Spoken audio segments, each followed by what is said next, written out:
right, so here we have Lab Station 7, and here we are observing milk.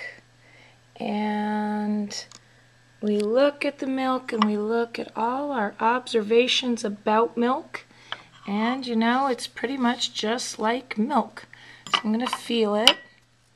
And it's not really slippery. In fact, it's definitely not slippery.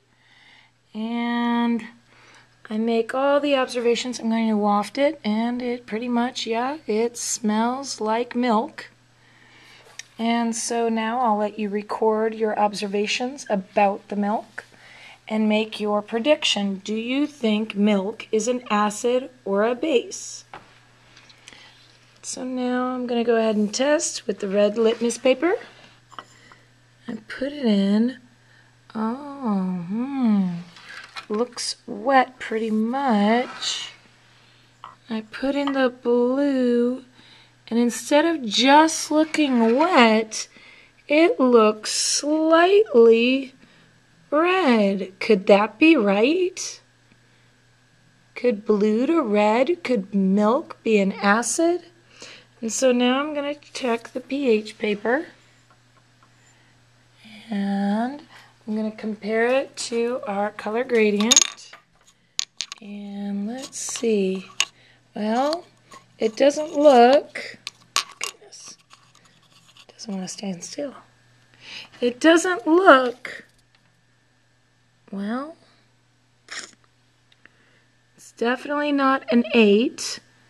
It's a little orange to be a 7.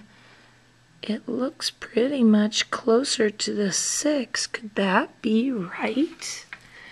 I guess the only way we'll know is with the conductivity tester. Stick that in, start collecting the data. Look at that. It is not neutral at 7. It is falling just slightly below. It is not neutral. I thought milk was neutral. So do we think that if we had an upset stomach, would milk be the right thing to drink? Of course, it does matter what you're reacting with, and in the stomach we'd be reacting with hydrochloric acid. So, but what if we're reacting with something that is more acidic? This leaves me with a lot of questions. I'm going to have to dig deeper, aren't I? Well, let's go ahead and check our conductivity. And look, no matter how I look at this light, I'm not seeing a light here. It is not lighting up. So what does that tell us? Does this tell us it's conducting electricity? Does this tell us if this is an electrolyte or not? Question.